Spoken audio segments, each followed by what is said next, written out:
ओम शांति। पिछले सेशन में हमने टाइप्स ऑफ स्ट्रेस के बारे में जाना।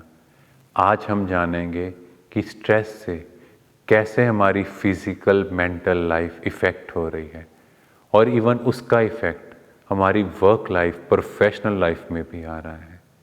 अगर हम अपनी प्रोग्रामिंग देखें, बचपन से हम लोग इमोशनल रहे हैं, क्योंकि ये रिसर्च में देखा गया कि हमारी 25,000 घंटे की प्रोग्रामिंग ऑलरेडी 18 साल की एज तक हो चुकी है और जो कि पहले से ही बहुत इमोशनल प्रोग्रामिंग है।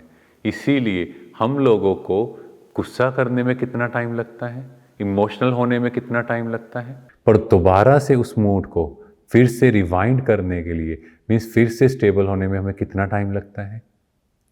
दैट मीन्स मेरा emotional brain is more active as compare to my logical brain. आप प्रैक्टिकल देखो, एक हस्बैंड वाइफ की लड़ाई हुई है, पूरा दिन वो काम पे कॉन्सेंट्रेट नहीं कर पाएंगे जब तक उनकी आपस में सुलह नहीं होगी। रीज़न इमोशनल ब्रेन, क्योंकि हमारी प्रोग्रामिंग या हम कहें हमारी वायरिंग या हमारा नेटवर्क वो इमोशनल ब्रेन की तरफ बहुत ज़्यादा है।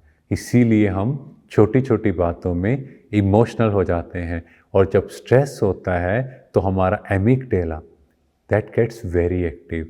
कहीं ना कहीं हमारी बॉडी में हमारे इम्यूनिटी लेवल पे इफेक्ट आता है, बिकॉज हाइपोथैलेमो पिट्यूटरी एड्रिनल एक्सिस, इसके थ्रू ये स्ट्रेस काम कर रहा है। हमारी बॉडी में कोर्टिसोल हार्मोन का सिक्रीशन बढ़ेगा, that is immunosuppressive in nature, means वो हमारी इम्यूनिटी लेवल को कम करता है। इसीलिए आपने प्रैक्टिकल देखा होगा, जब भी आपके एग्ज़ाम्स होते हैं तो हम लोग बहुत फ्रिक्वेंटली बीमार पड़ते हैं।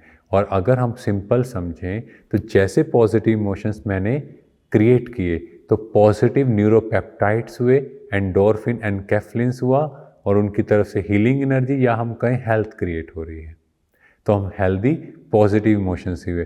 पर जब हम नेगेटिव इमोशन क्रिएट करते हैं तो automatically negative neuropeptides, steroids, adrenaline secrete होते हैं एंड जिनकी एनर्जी नेगेटिव हार्मफुल है और ऑटोमेटिकली डिजीज्ड होते हैं। डिजीज मीन्स डिसईज, मीन्स मैं ईज में नहीं हूँ।